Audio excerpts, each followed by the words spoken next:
Hey everybody, welcome back. Tonight we're going to talk about wine hospitality. So this is one of the major portions of the class, but it's also very important for any one of you guys who are interested in working in the wine industry or just alcohol industry in general. But also if you want to, kind of throw events, private events in your home and space, it's just nice to know a lot of these things. So we'll get started. So, what is wine hospitality? Wine hospitality is the proper etiquette for serving and describing wine. It's really important to understand alcohol serving laws and the liabilities that you may be up against in certain situations. It's also very important for presentation and hygiene of winery tasting rooms, but it also ensures that customers feel comfortable and have the best experience possible, because that's really what the food and wine industry is for experience and for fun, but also science and all other sorts of things too. So want to make sure that we do a good job.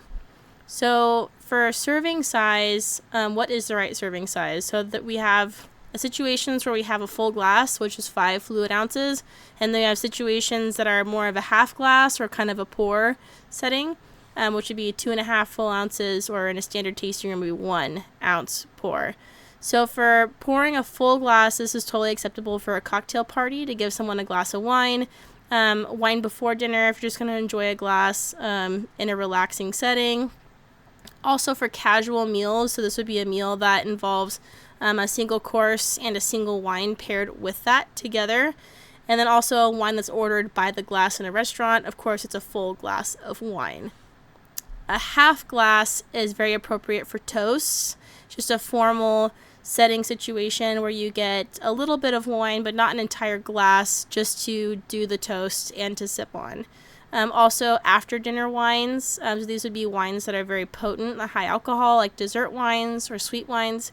So this would be a much smaller serving because of the potency. And then fancy meals so this would involve multiple courses and multiple wines. So if you're given a 4-course meal, it would be very, very difficult to enjoy 4 whole glasses of wine with that meal. So it's very important that it's a smaller portion that's much more appropriate for that situation. And then also, if a group of people order a wine by the bottle in a restaurant, you are not expected to pour whole glasses. You open the bottle and give someone a taste, typically the person who ordered that bottle of wine, to ensure that they enjoy it and that it meets quality standards first. And once they give the okay, then you may pour a half glass or a small amount of tasting for those who are enjoying at the dinner table. But a full glass is not necessarily appropriate. The guests can serve themselves if they want more. Okay, so talking about serving sizes and RBS regulation. So in the state of California, alcohol is regulated by the ABC. So it's called the Alcohol Beverage Control, the ABC. It's a mandatory program called Responsible Beverage Service, RBS. So ABC and RBS. Training is required for anyone who works as an alcohol server, bartender, or manager in a location that sells or serves alcohol. It was a program created to help reduce the amount of alcohol-involved accidents, situations, and deaths even in the state of California. So it's really a important thing. It helps increase education about alcohol consumption and safety, and will hopefully reduce the statistics and the numbers of accidents by alcohol, at least in public. So it's very important to know that both the licensee and those required to be licensed, so like the winery you work for and you yourself will be licensed, can both be held liable for accidents caused by over-intoxication, especially if it includes serving alcohol to someone under 21 years of age, and even more severely for minors, so people that are under 18 years old. So we'll get more into that. So if you are dealing with an intoxicated guest at your business or at your place of work, you absolutely have the right to refuse service in the state of California. If someone comes in and they are obviously intoxicated, so slurring their speech, having a hard time walking in a straight line, they're stumbling around, they're acting obnoxious, they're dropping things, you have absolutely the right to refuse service to them. And if you are a server and you're very uncomfortable with that confrontation, then pass it on to your manager, and your manager should take care of that for you. Managers should be trained in how to handle those situations. It's really important to know that if you serve or sell alcohol to a minor, it's a misdemeanor. So that goes on your permanent record if that happens. The business is liable.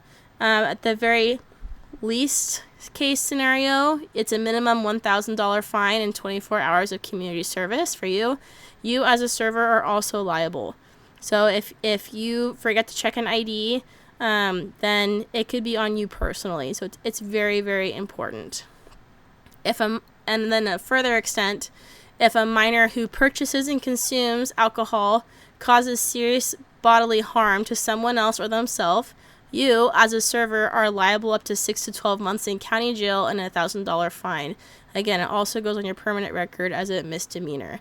It's very important to know that the ABC does employ decoys. So they will send out people who are minors on purpose to try to buy alcohol from local businesses to keep an eye on businesses and make sure that they are compliant to the laws. So I have a couple links here on the slide that go over some of the situations where you or a business could be liable for serving to someone underage or from an over intoxication. It's a very tricky situation. RBS is a relatively new situation for the local wine industry. So for a lot of places for a long time, people would go and drink, tasting after tasting after tasting all day. They'd go through a whole flight of 6 wines, and then they would go do a barrel tasting and this and this. And it was kind of like this drunk fest, basically. And wineries cannot do that anymore. So we're getting a lot of pushback from the public because we are forced to comply with RBS, and it's a very positive thing. But just for you, even as a consumer and someone who's, representing the public, please be patient with wineries. They're doing the best they can in these situations, and they're just trying to be compliant with ABC. So if you are frustrated that someone says, I've served you 5 ounces within the hour, that's all I'm allowed to serve you within the hour, just please be patient and kind, because they're literally just doing everything they can, because they can be personally liable.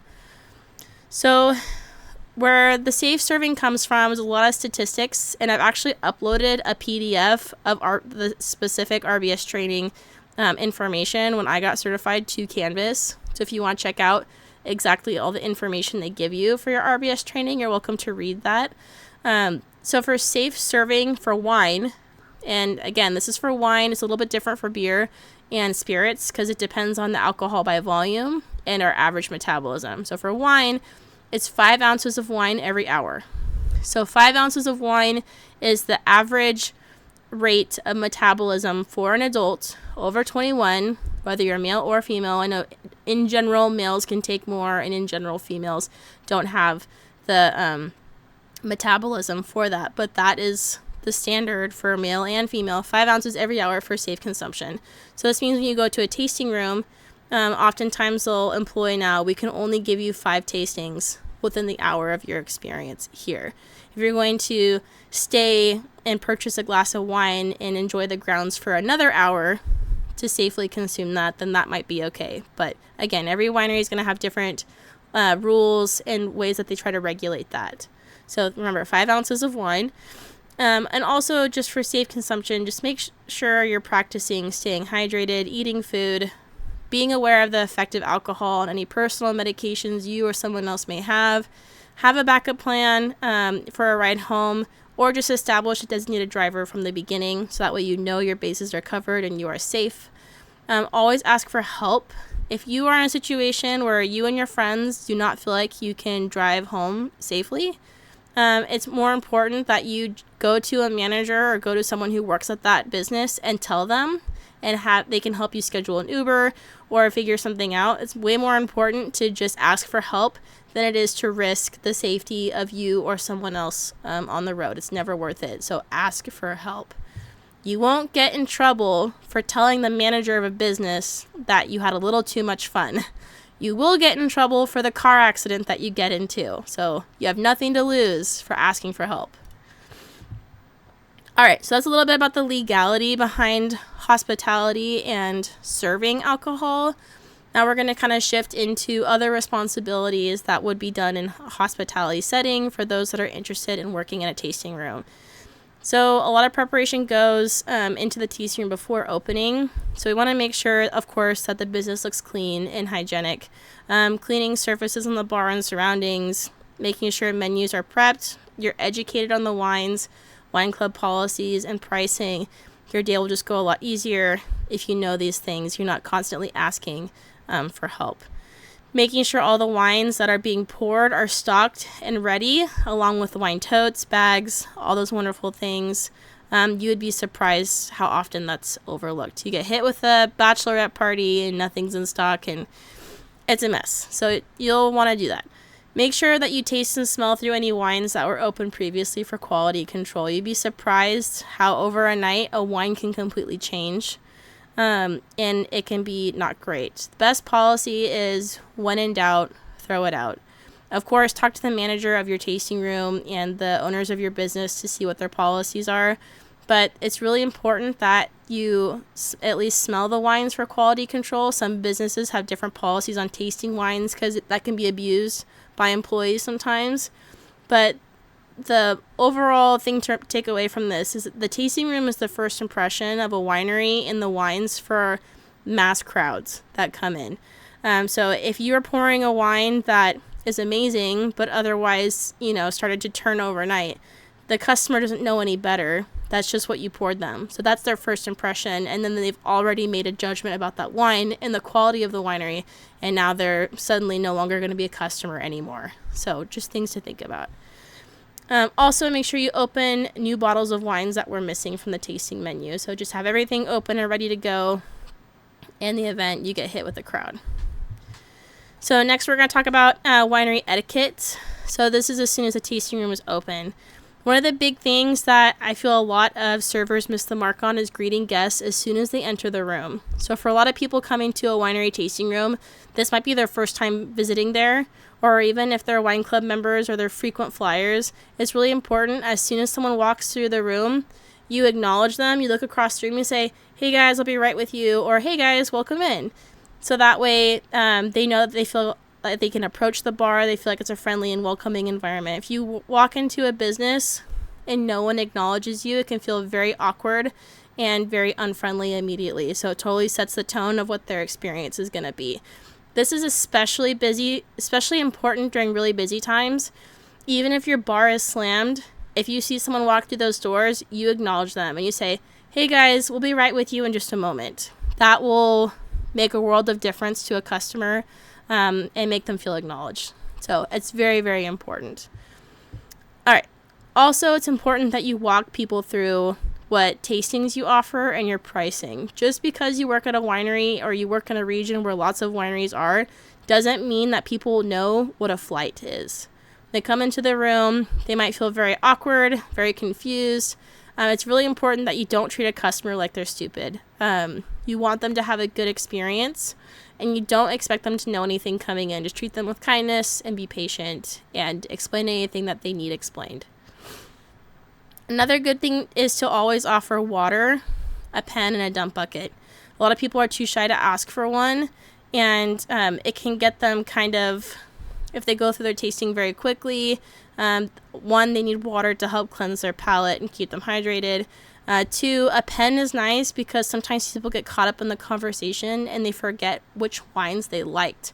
Sometimes they'll need a pen to put a little smiley face on if you have a personal paper for them or something, or make a note about something. It's just nice to have. The dump bucket is really important because you can't expect customers to drink everything you put in front of them. It's inevitable that a customer is not going to like a wine that you have, and that's totally okay. It's not personal. Everyone has different tastes and preferences in situations. A dump bucket is very important. One, it'll enforce the RBS training that they're not over-consuming, and two, it gives them an opportunity to empty their glass and give the signal to you that they're ready for their next taste. So, good to know. Sometimes guests prefer having the same server take them through the entire wine tasting. This is really just the culture of whatever tasting room you work in. Some servers are very territorial about, "This was my guest, and I'm taking them through from point A to point B tasting experience, and I'm going to be their only server." Sometimes it's very laid back, and if you just see an empty glass, you hop in and ask, what can I pour next for you, or what was next for you guys. But just understand your coworkers and the culture of the tasting room, and you'll get a hang for it. Also, it's really important to read the room as a tasting room attendant. Not everyone wants a full-blown educational experience about their wine. Some people are here just to have fun, and some people are here just for a personal therapy session too, and that's okay. It's really important that you kind of assess what kind of customer you have and what kind of experience you're looking for, and respect that they want that kind of experience. There's many times where people come in with friends or family, and they're here just to catch up and enjoy tasting at the same time. And sometimes you have people that come from all over the world, and they're traveling, and they want to learn about your area, and they want to be educated, and that's okay too. So just get to know your customer, and just be flexible to what kind of experience they want. So just be open to that. For me personally, whenever I see an empty glass, that's when it's time to ask if they're ready for the next wine on the list. I hate to keep a customer waiting too long between tastings. We want to make sure that we're paying attention to them and their needs. So it's never a problem, even if you don't remember where they are at their tasting, to ask, hey, I see an empty glass. What can I get for you guys next? Or what was next for you guys? And most people are very honest about that, and good about telling you what is actually next for them. And the more you do it, the more your memory will improve, and you'll have a better time.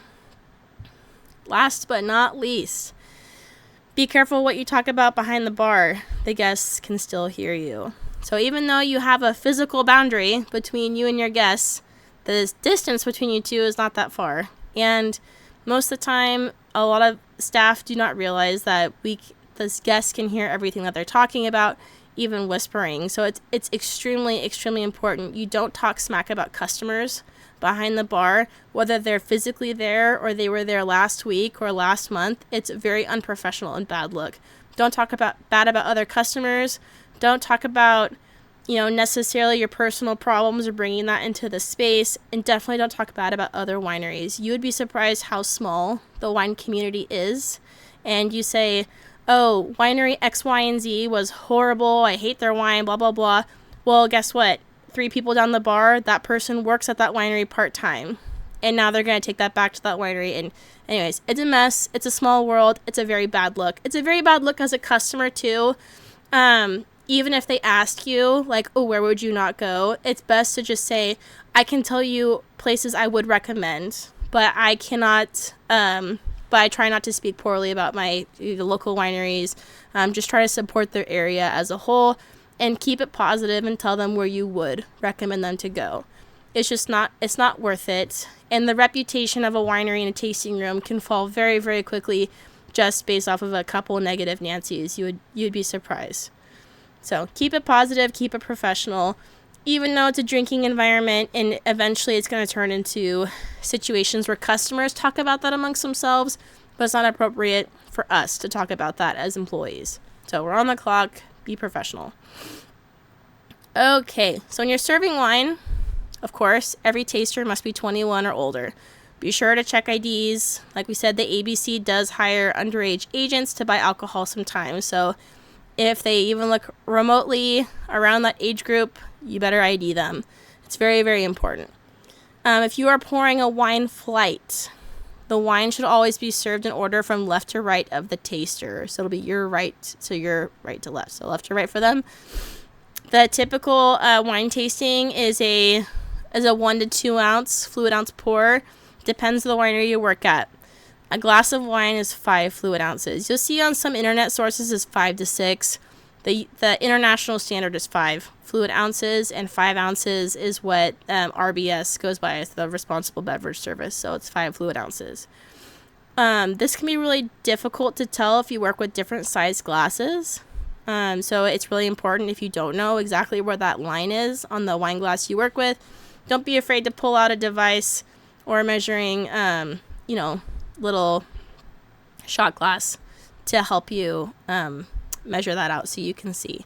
Your tasting room manager will appreciate it. Your boss will appreciate that you care. A lot of people over pour, and it wastes the company a lot of money, and then customers start to expect that, and then it just becomes a downward spiral mess of, my glass looks bigger than hers, or hers looks bigger than mine, whatever. it just keep it consistent and you'll keep your bases covered. Okay. Now on to proper storage and serving temps for wines. So we're going to go in order from most cold to lesser cold. So the coldest wine style that you're going to want to enjoy is your sparkling or champagne wine. So you keep these in your regular fridge, your fridge.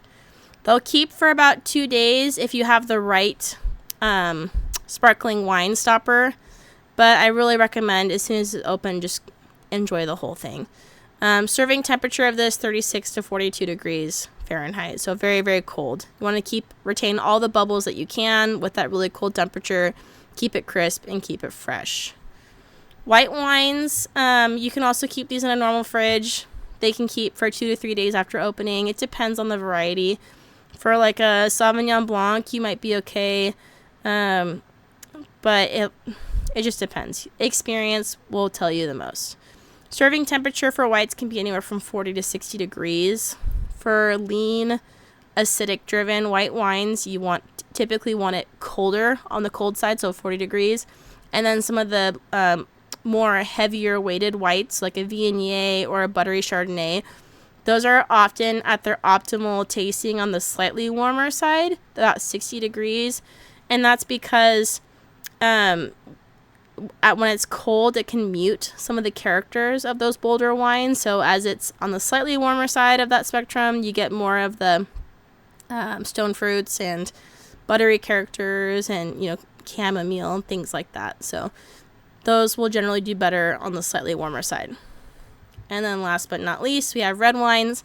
Best served 60 to 68 degrees. Best storage temperature is 55. Some lighter reds will only last for 1 day after being opened, and some bold reds can last for up to 3 days. But again, just experience and tasting and knowing that will tell you. Okay, so if we don't know this already, the wine tasting order is internationally recognized as sparkling wines first. They say that if you're going to throw a fantastic dinner party, you give guests upon arrival a pour of sparkling wine. It helps to cleanse their palate, get them in the mood for the celebration, but also it helps to trigger an appetite. So it's very fun. Very, very light and acidic. Then we move into white wines, rosés, lighter reds, bolder reds, and then last but not least, sweet wines and ports. So that's the general trend for that.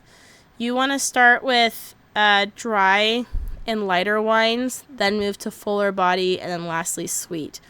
Once you have a sweet wine, it's very, very difficult to go backwards, especially for like a dry red, because that sugar coats your palate, and it's going to completely change up your experience for the red wine. So if you have to go from a sweet wine back to a red wine, cleanse your palate with a sparkling wine first, and then try to go back into the red and see if you can still enjoy that.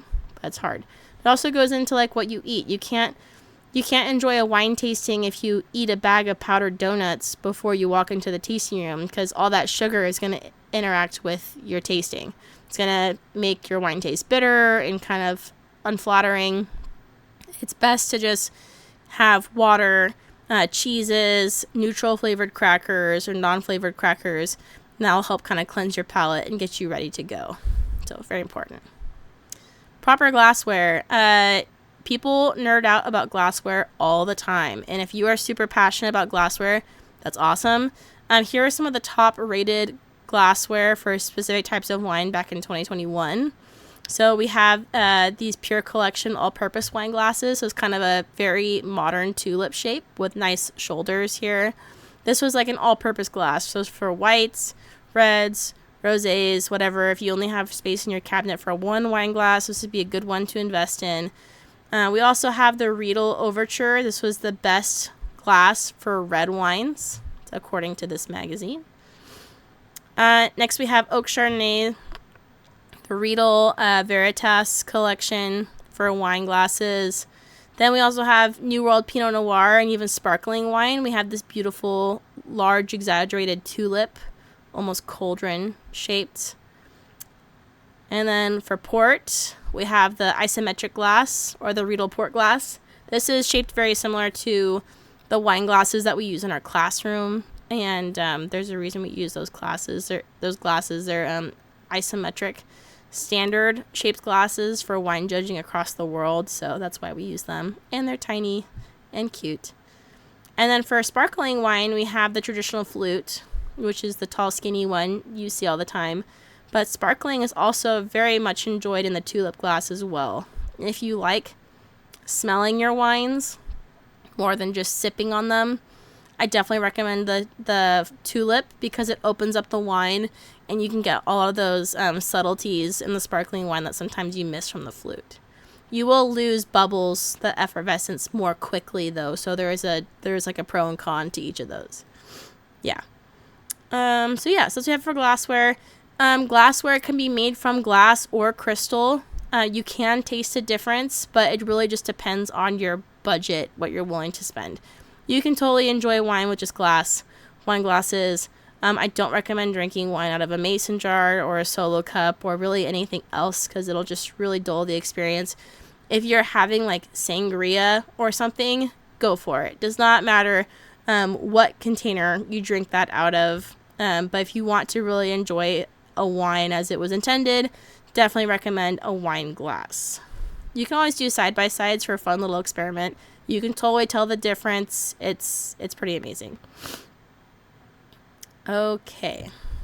So now we're going to move into care of your dishes and of your glasses. So detergent and wine do not go well together. So putting wine glasses in a dishwasher or spraying soap directly into the glass is a big no-no. Big no-no-no. A lot of times the residual will be left on the glass, and if you can smell like the scent of your soap or the scent of your detergent in the glass, that will be a problem. It'll interact with the wine and it will inhibit like the wine experience. So the best thing you can do is buy a detergent that's specifically for wine glasses. It'll help keep it from collecting water spots. It'll help make sure that it doesn't interact with the wine, or just be very careful and wash your wine glasses with a very, very diluted soapy water. This way you dunk the glass in the soapy water mixture, then rinse it very, very thoroughly with hot water, wipe off any lipstick stains or whatever might be on the glass, and then just leave it out to dry, and then polish it, and you should be good to go. So if the glass smells like detergent, that is a problem. It's going to interact with your wine. Also, I do want to note here, if you pick up a wine glass empty and it's clean and it smells like mildew, it's because you polished it with a moldy rag, and that will absolutely affect your wine tasting experience too. So hopefully you never experience that in a tasting room, but if that does happen to you in a tasting room or at home, you can just politely ask for a new glass in the tasting room, or just when you're at home, just make sure that you are using clean, dry, non-mildew smelling towels. Same thing happens when you get out of the shower and use a mildewy towel over your body and you start to smell a little funky. That's a problem. So now you know. Another really important thing, do not bring bleach into the winery, for the love of God. Bleach contains chlorine, which can lead to a very serious spoilage in the industry called cork taint. So cork taint is a situation where chlorine comes into contact with cork. Cork comes from trees. It's the bark of the cork tree. It contains, even though we try to sterilize it, we can't sterilize cork because of all the tiny, tiny pores. There's microorganisms within the cork. They will eat and consume the chlorine, and then they'll turn it into trichloroanisole, which is TCA, cork taint. And it will smell like wet dog, wet cardboard, ocean boardwalk, and just really funky, kind of stinky chemical smell. And it'll affect the whole wine.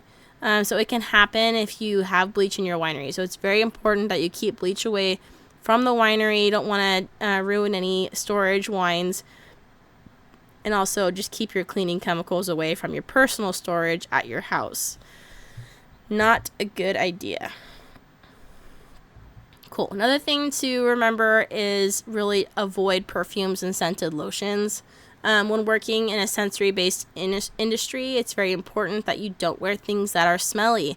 It'll inhibit your ability to smell and perceive the wine, but also the people around you as well. So really try to avoid that. Try to avoid eating an intense amount of garlic or onions, because the smell of that will also affect your ability to perceive the wine, because it'll linger in your mouth.